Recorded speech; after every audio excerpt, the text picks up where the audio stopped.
Alright, so I hit end on this by accident before I meant to hit end. I don't want to redo it by feeding him again because his crop is pretty full now.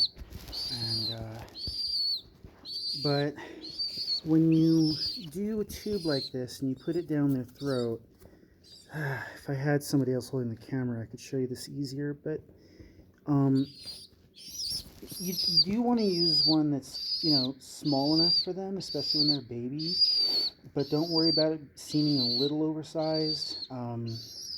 Their trachea, the reason we do this is their trachea, it starts higher up in their mouth. When you open their mouth, you'll see a little hole at the base of their tongue. That's where the trachea opens. That's where it starts. So that's why using just a dripper, like a water drop thing, hello Daisy, and just dripping water in the mouth is a really bad idea because it's very easy for them to aspirate that way. I have unfortunately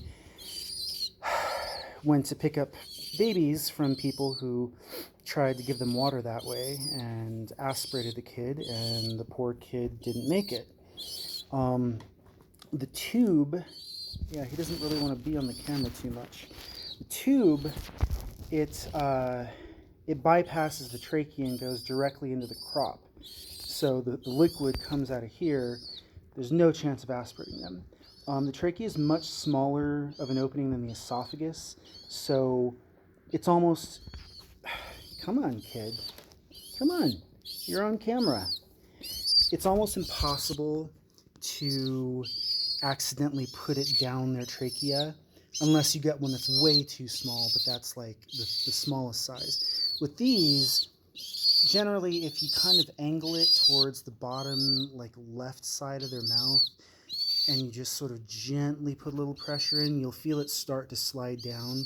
That's the esophagus.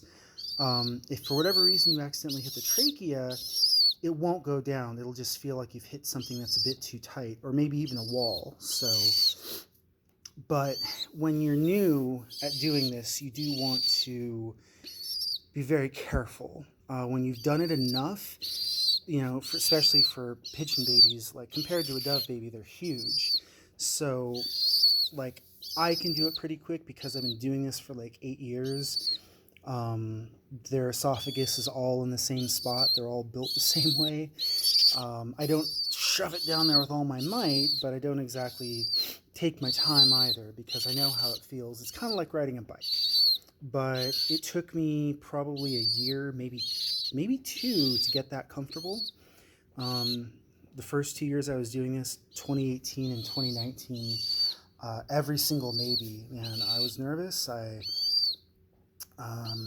would really carefully put it down there, and a lot of people, my friends who start to feed babies, they're also very nervous because they're aware of the aspiration risk.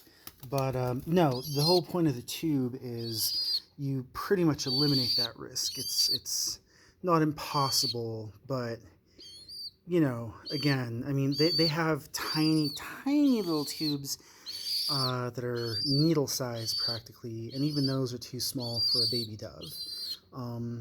So if you use one that, you look at it and you're like, wow, this seems like it's too big. No, it'll fit down his throat. Don't get one that's maybe looks like it would work for a giant cockatoo.